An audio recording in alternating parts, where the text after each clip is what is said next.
I never thought I'd spend my 72nd birthday in a hospital room, watching my daughter choose a cruise over my life. But there I was, hooked up to machines that beeped with increasing urgency, while Margaret's face filled my phone screen, her expression more annoyed than concerned.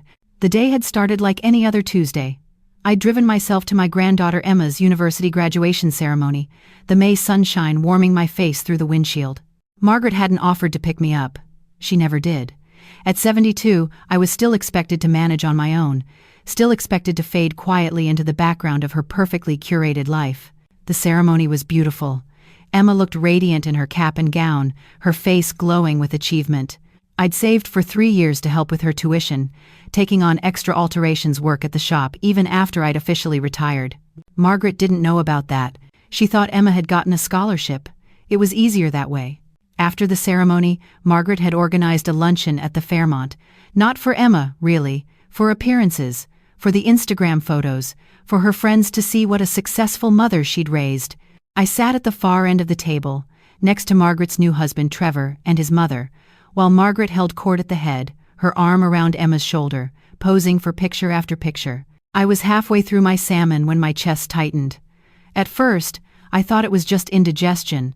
The pain had been coming and going for weeks, but I'd learned not to mention these things to Margaret. She had a way of making my health problems feel like personal inconveniences she had to endure. But this time was different. The tightness turned to crushing pressure, like an elephant sitting on my sternum. My left arm went numb. The room tilted, and suddenly I was on the floor, my water glass shattered beside me, ice cubes melting into the carpet. The restaurant went silent. Then chaos erupted. Someone called 911. Emma was beside me, her graduation gown pooling around her knees as she held my hand. But Margaret? Margaret stood back, her phone already out, frantically texting someone. The paramedics arrived within minutes. They were asking questions I could barely answer through the pain. Who's your next of kin? Do you have any medical conditions? What medications are you taking? Emma tried to answer for me, but she didn't know everything. Margaret should have been the one with all my information. She was my only child, my emergency contact, my healthcare proxy, or so I thought. They loaded me into the ambulance. Through the fog of pain and fear, I heard Margaret's voice, sharp and irritated. Emma, stay here. We haven't done dessert yet, and your aunt flew in from Vancouver for this. Grandma will be fine. She's always fine. Emma's face appeared above me in the ambulance. She'd come anyway, ignoring her mother. I'm here, Grandma. I'm here. At the hospital, everything moved fast. They wheeled me straight to the cardiac unit. The doctor, a kind-faced woman named Dr. Patel, explained that I was having a significant heart attack. They needed to do an emergency angioplasty, possibly open-heart surgery depending on what they found. They needed consent. They needed my healthcare proxy. My daughter?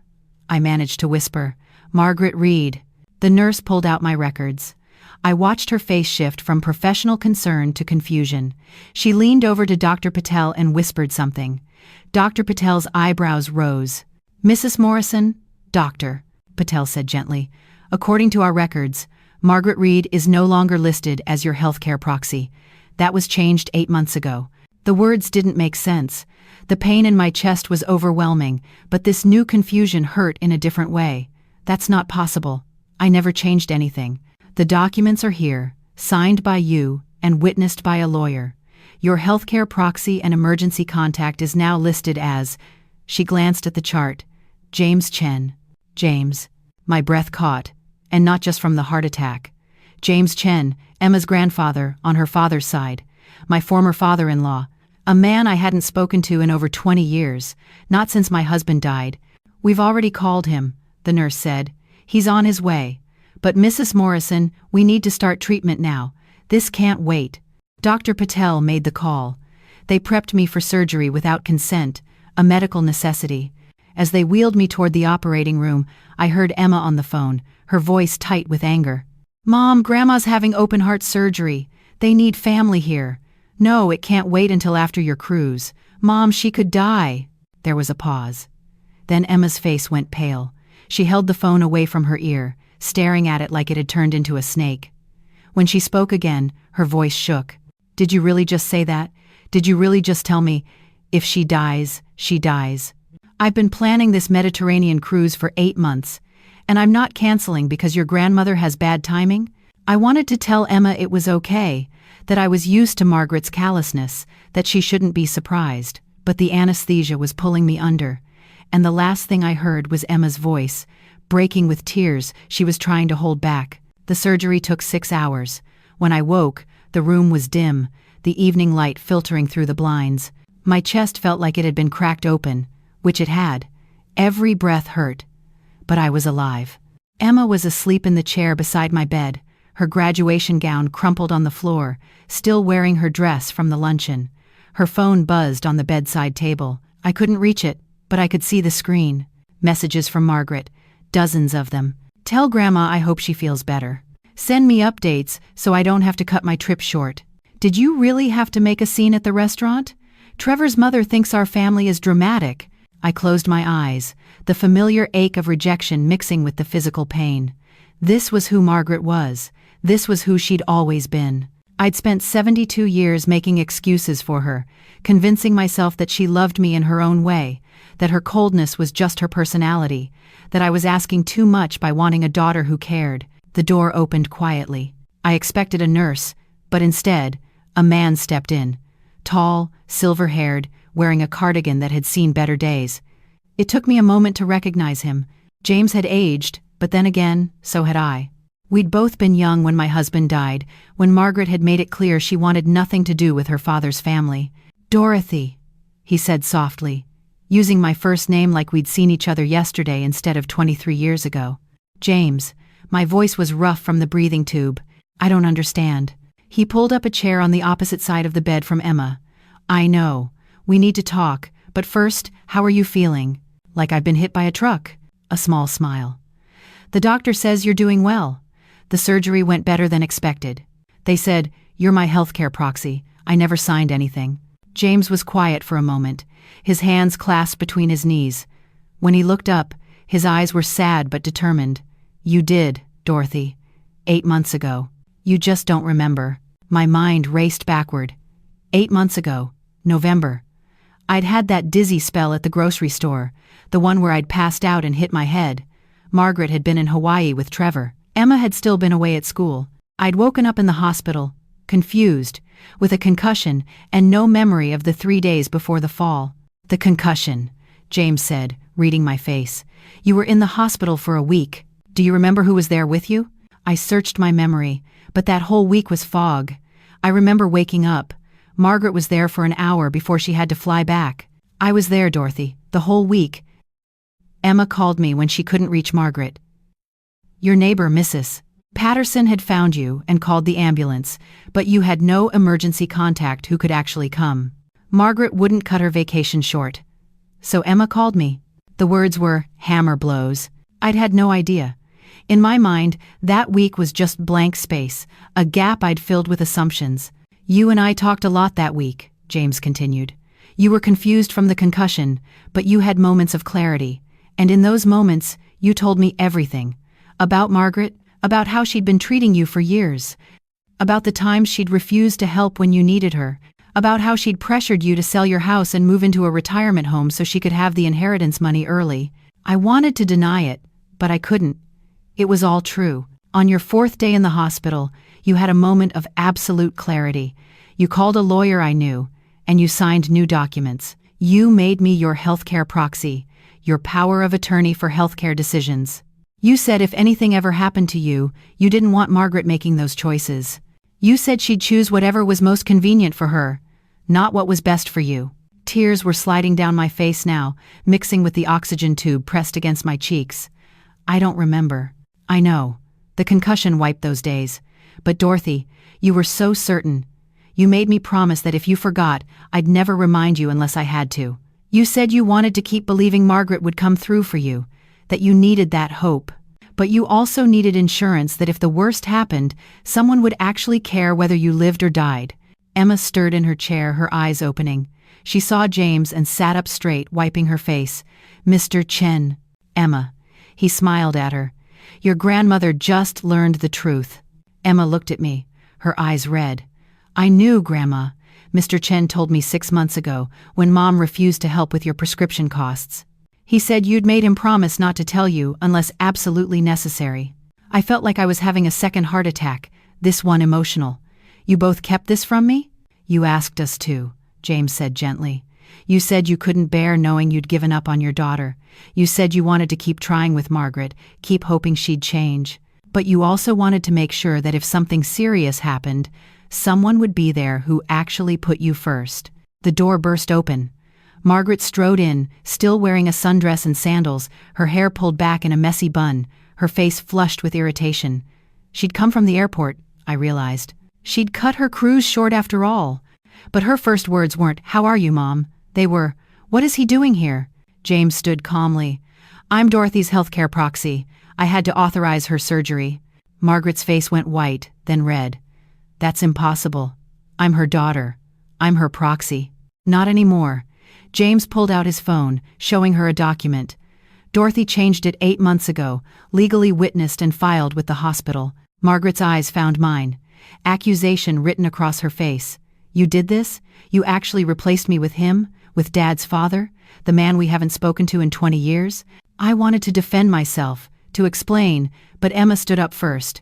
"She did it because you don't care, Mom.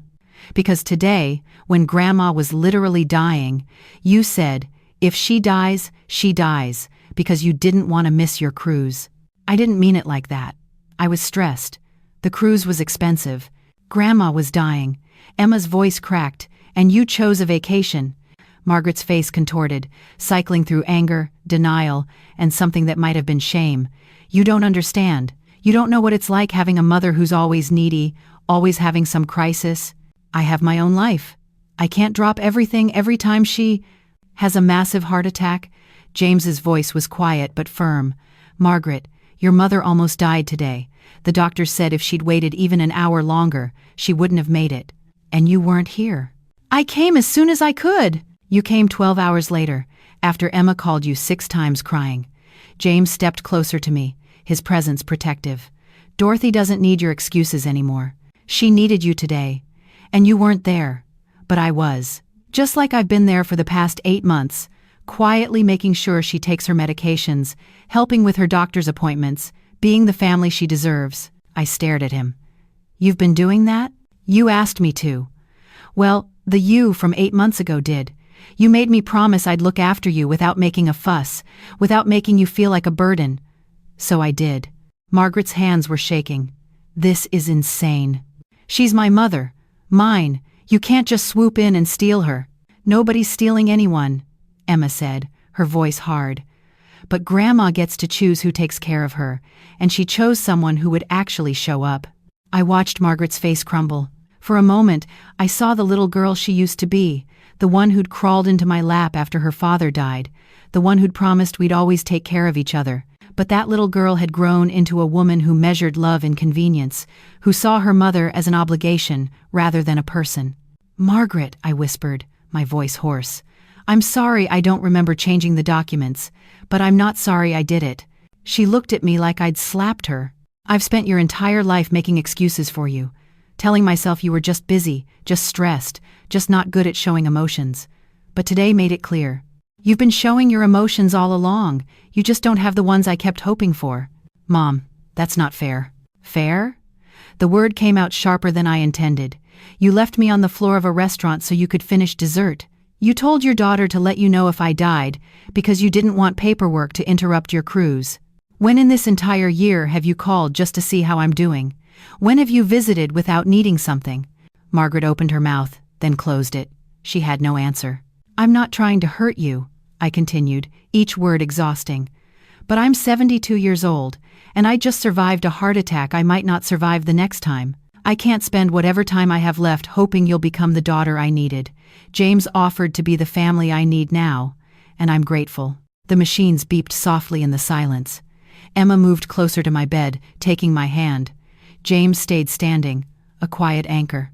Finally, Margaret spoke, her voice small. "So that's it? You're just cutting me off?" "No," I said, surprised at the strength in my voice despite the pain. "You're my daughter. You'll always be my daughter. But you're not my caretaker. You're not the person I call in emergencies. You're not the one who gets to make medical decisions for me when I can't." Those roles require someone who shows up. And that's not you. Margaret stood there for another moment, her face cycling through emotions too fast to read. Then she turned and walked out, the door closing with a soft click behind her. Emma's tears fell hot on my hand. "Grandma, I'm so sorry." "Don't be." I squeezed her fingers as best I could. "You're here. You came running when I needed you. You're more family than your mother ever learned to be." James sat back down. "Rest now, Dorothy. I'll be right here." "Why?" The question came out before I could stop it. "Why would you do this? Take care of your ex-daughter-in-law? We're nothing to each other." His smile was sad and warm at once. "When David died, I lost my son. Margaret made sure I lost my granddaughter too. But you were always kind to me, even when you didn't have to be. And 8 months ago, when you were confused and scared in that hospital bed, you said something I'll never forget." "What?" "You said, 'James, I'm so tired of being nobody's priority. Just once before I die, I want someone to choose me first.' So I am. I'm choosing you first." The tears came then, deep and wrenching, mixing with the pain in my chest. Emma climbed carefully onto the bed beside me, mindful of the tubes and wires. James pulled his chair closer, and for the first time in longer than I could remember, I felt it. I felt chosen. The next morning, Dr. Patel came in with discharge papers and a recovery plan. "You'll need help at home for at least 6 weeks. No stairs, no heavy lifting, lots of rest. Is there someone who can stay with you?" "I will," James said immediately. "I'm retired. My house is single-story. Dorothy will stay with me." I started to protest, but he shook his head. "You made me your healthcare proxy. That means I get to make sure you actually recover. No arguments." Emma grinned. "I'm on summer break. I'll be there too." As they wheeled me out of the hospital 3 days later, I saw Margaret in the parking lot, leaning against her car. She looked like she hadn't slept. When our eyes met, she looked away. James paused the wheelchair. "Do you want to talk to her?" I thought about it, thought about all the years of trying, hoping, excusing, thought about that little girl who used to bring me dandelions and call them roses, thought about the woman who'd said, "If she dies, she dies." "Not today," I said finally. "Maybe someday, but not today." As we drove away, Emma in the back seat chattering about how she'd rearranged James's guest room for me, I felt something I hadn't felt in years. Not happiness exactly, not yet, but something close. Peace. It was the beginning of peace. That was 6 months ago. I'm writing this from James's sunroom, where I've taken over the corner by the window with my sewing machine. My chest still aches sometimes, and I can't walk as far as I used to, but I'm alive. More than alive. I'm living. Emma visits every weekend. She brings her textbooks and studies at the kitchen table, while James makes us lunch. We've become a strange little family, the 3 of us. He teaches me to play chess. I'm teaching him to bake. Emma mediates our playful arguments about everything from politics to the correct way to fold towels. Margaret hasn't called. She sends texts occasionally, surface-level pleasantries that don't mention that day at the hospital.